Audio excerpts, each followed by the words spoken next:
శాస్త్ర సాంకేతిక పరంగా దేశం పురోగతి సాధించేందుకు మాజీ ప్రధాని రాజీవ్ గాంధీ ఆర్జుడని ఎమ్మెల్యే డాక్టర్ మురళీ నాయక్ కొనియాడారు. మహబూబాబాద్ జిల్లా కేంద్రంలోని కాంగ్రెస్ పార్టీ జిల్లా కార్యాలయంలో రాజీవ్ గాంధీ 80వ జయంతి వేడుకలను కాంగ్రెస్ పార్టీ శ్రేణులు ఘనంగా నిర్వహించారు.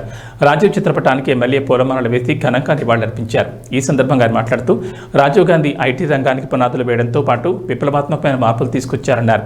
రాజీవ్ ఆశయాలను ప్రతి ఒక్కరూ కొనసాగించారన్నారు. ఈ కార్యక్రమంలో డీసీసీ అధ్యక్షుడు భరత్ చందర్ రెడ్డి, కాంగ్రెస్ పార్టీ శ్రేణులు పాల్గొన్నారు.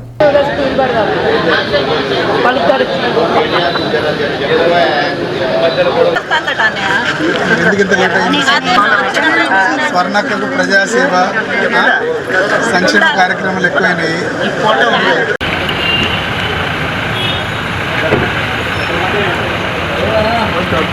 ముందుకు వచ్చిర్రు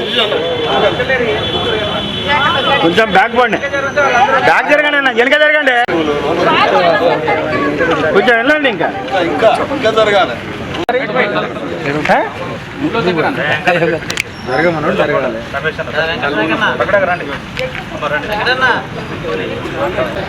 పన్నెండు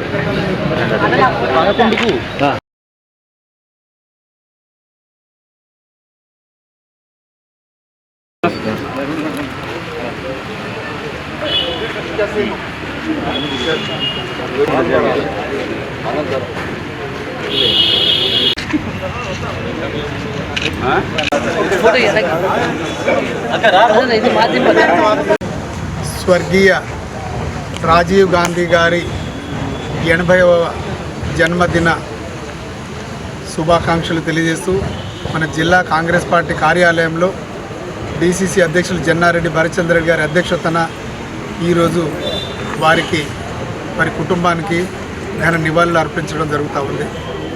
ముఖ్యంగా స్వర్గీయ రాజీవ్ గాంధీ గారు వారి తల్లి ఉగ్రవాదుల చేతిలో మరణించడంతోనే 30 రోజుల్లోనే తిరిగి ఎన్నికల్లో భారీ మెజార్టీతో విజయం సాధించి వారికి రాజ్యాంగ అవగాహన ఉన్నా లేకున్నా వారు అనేక సందర్భాల్లో అనేక సభలలో కూడా మాట్లాడి అనేక విషయాలను చర్చించి మనకు సాంకేతికంగా భారతదేశం ఎదగాలి అని ఒక దృఢ సంకల్పంతో మనకు కంప్యూటర్ యుగాన్ని తీసుకొచ్చిన ఘనత భారతదేశానికి అత్యంత క్లిష్ట పరిస్థితుల్లో ఇక్కడ మనకు ఐటీ రంగానికి ఊతమిచ్చిందే మన స్వర్గీయ రాజీవ్ గాంధీ గారు.